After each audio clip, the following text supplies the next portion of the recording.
Since we have Emma coming back into Pokemon Legends ZA, which we haven't seen her in years. We have never seen Emma come back in another Pokemon game. At least, I don't think we have. I'm pretty sure she's been in Kalos the entire time. Probably just hanging around Lumio City, you know, hopefully training with Mimi, which we're going to get to. If you don't know who Mimi is, that's her partner Pokemon. That's like her Pokemon. It's her Pikachu, like Ash's Pikachu. So Emma and Mimi rely on each other. Like, they are connected. They are always by each other's side. But if you have noticed the box art, which once again, this is yet another thing that I completely just never even thought about for some reason, Emma is not with Mimi. Mimi is nowhere in here. There's no Esper in this entire picture. Esper does not exist in here. But we do have a Pikachu, which is kind of funny. I always thought that was weird that we have a Pikachu with Emma. I really wonder why. The Lucario makes sense to me because I'm pretty sure Lucario was the first Pokemon that we were able to use in X and Y, like with Mega Evolution. If I'm not mistaken, I believe we were given a Lucario and then like we're able to use the Mega Evolution with him or something like that. And I got this over on Twitter from Soul Silver Art. He says, "Where's Mimi in the Pokemon Legends ZA box art? It was always by Emma's side in XY, so what if it's gone or missing?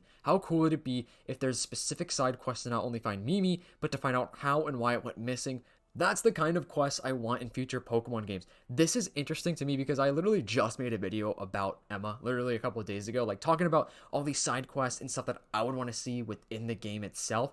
And now this would be awesome because like I said in my other video, I think Emma is going to be our source of a lot of information. She's most likely going to be playing the character like Silene was in Legends ZA, where we kind of keep, you know, track of our progress and kind of just giving us like new missions and stuff like that. Just kind of like a database in a way, like a human database, if that makes sense. That's probably not a good reference to make.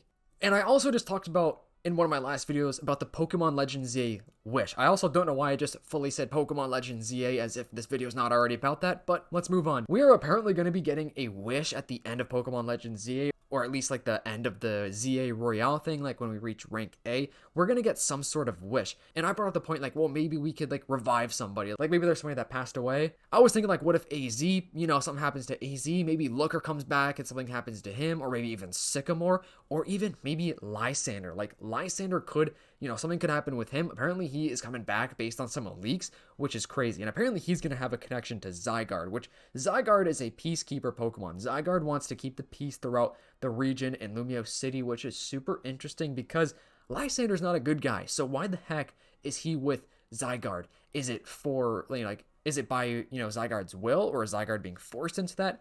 I can't wait to see exactly what's going to go on with that. But like maybe Lysander turns into a good guy this game. And maybe he, you know, something happens to him where he's maybe not around anymore, let's just say that. And so what if we can use our wish to like bring somebody back? And what if, you know, potentially that wish, we could wish for Mimi and Emma to be reunited. We need Mimi and Emma back together. And like I said earlier, this is something that I completely overlooked. I don't know why I just didn't think about this when I was looking at the cover art for ZA. It doesn't really make sense because it's kind of clear as day. Like there is no Mimi within the Pokemon X and Y. They were inseparable. They were constant companions. I was just feeling super hungry. My Tokyo Treat box and my Sakurako box just showed up. Wow, I'm impressed by this box art. The box art looks phenomenal. Each of the boxes have their own little booklet which shows all of the allergy information as well as all of the treats that are going to be in your box, which is such a cool little feature. I especially love the bright colors of the Tokyo Treat box, which every single month you get an exclusive Kit Kat flavor, which it looks like I have cookies and cream. Let's go. You get limited edition chips, you get noodles, and the latest treats shipped worldwide from Japan straight to your door.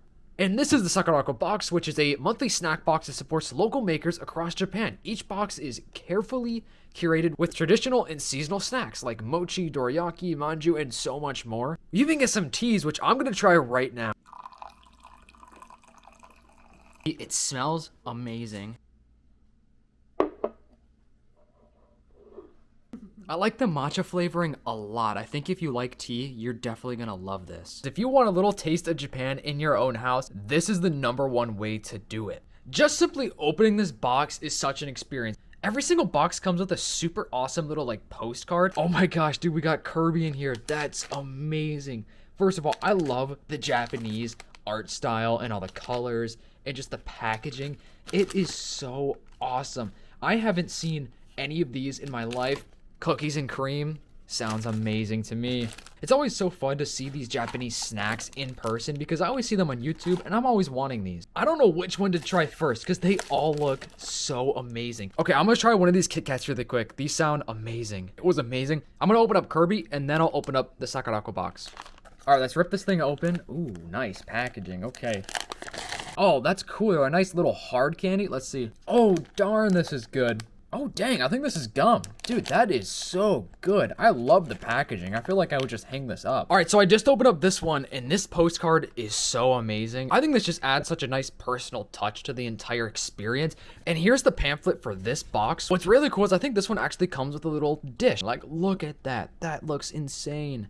It's always been a dream of mine to go to Japan, and just having something like this makes it kind of feel like I have a little piece of Japan here in my home in the United States. Like, look how unique this is, dude. You do not get this type of stuff in the United States. Crunchy, crispy chocolate of Mount Fuji. We got 2 of those right here, each in different packaging. And I think down here at the bottom, we got the little dish tray. You know, everything about this experience is absolutely amazing. Now, out of these boxes, you're just not only getting an amazing experience, you're getting all these amazing snacks every single month. You could do different subscription plans like 6 months, 3 months, or monthly, which is so awesome because you have options here to get some of these amazing snacks. Dude, it keeps going. We got more snacks. Oh my gosh, that's wild. And here's the little dish tray that this one came with. I think this is awesome because companies don't usually do stuff like this. Like, look at this pile of Japanese snacks I have on my desk right here, as well as this amazing little plate. This just adds such a nice personal touch. The entire experience here has been absolutely amazing. I just want to say thank you so much to Tokyo Treat and Sakurako Box for sending these over because these are amazing. I think this experience was the best thing I could have ever asked for. I love the little artwork and postcards that we get with it, as well as the little pamphlet that we get to see exactly, you know, what's in the box. I think these treats are amazing. You can check them out with the links down in the description below, where you could also use my promo code to save on your order, which I highly recommend it because if you like Japanese snacks or just like the Japanese culture, I think you will absolutely love this box with all the treats and the goodies that it has inside of it. Once again, huge shout out and thank you to Tokyo Treat and Sakurako Box. It's pretty interesting because Emma is a very kind person, innocent, and has a mysterious past, which I hope we get to uncover some more Emma lore. It's cool how she's kind of like the replacement of Looker.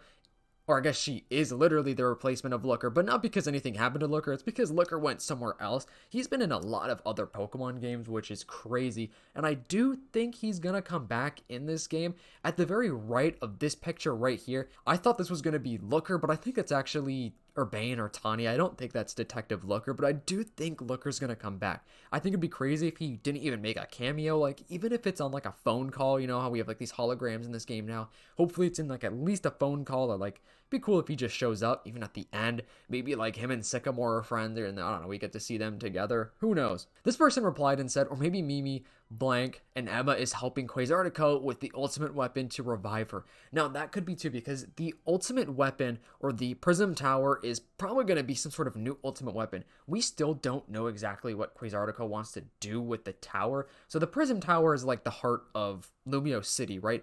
Obviously, we could see it in pretty much every single trailer. I think, no, every single trailer that we've seen for ZA, they have really shown off the tower. Like, the tower is a main point in all these trailers. We've had so much footage of the tower, so that makes me think it's really important. Not because it's like, you know, the heart of the city. I think because something is going on with the tower, and a lot of people online, including me, think that Quasartico is going to do something with the tower, like either turn it into a new ultimate weapon, maybe like harness power from, you know, these rogue mega evolutions going on, especially with the ZA Royale. We're going to be having all these mega evolutions happening, which, you know, is that even a word? Which expels a lot of energy, right? The mega evolutions are going to be giving out energy, which the tower could be capturing to maybe like revive a Pokemon, maybe to create a new Pokemon, like maybe another Eterno Flower Floette, or maybe like Mega Evolve Zygarde, like maybe they have Zygarde, I guess. I don't know. We still don't know, and that's the coolest thing about this game, is that we still don't know exactly what we're going to see with the storyline. And now Emma is definitely going to be a big character in this game. I feel like, especially since they just put her in the official cover art of the game, like there's no way that she's just going to be in a couple of scenes here and there. I do think that she's going to be a pretty main character within this game, you know, especially since we don't have Mimi in the picture, because that's probably a dead giveaway that, hey, in this game we're going to be trying to find Mimi for Emma, and hopefully we get to actually find Mimi. Like, I hope Mimi the Esper is still alive, because if that little Pokemon is not alive still, that's going to break a lot of people's hearts, including mine, because that's too sad. I really hope Esper Mimi is still alive. Let me know what you guys think down in the comments down below, because like I said, there are still so many different things we could really happen. I also totally forgot to mention this when I was actually recording this video. Esper could have just evolved into a Meowstic, which probably is not the case because there's still not a Meowstic in the photo. Like, we still don't see a Meowstic, but I feel like I should have brought that up earlier just to kind of like point it out. Maybe Mimi is still alive. Maybe Mimi is totally fine and she's just not in this picture. Like, maybe Mimi is old and just kind of wants to chill out at home. Maybe she can't really, walk around anymore. Although, I don't know. I feel like that wouldn't be the case. I actually do think that there's something with Mimi. I really do think that one of the most and biggest side quests that we're going to have in this game is finding Mimi. We will probably go down like a bunch of different paths, like finding different people that lead us to a dead end.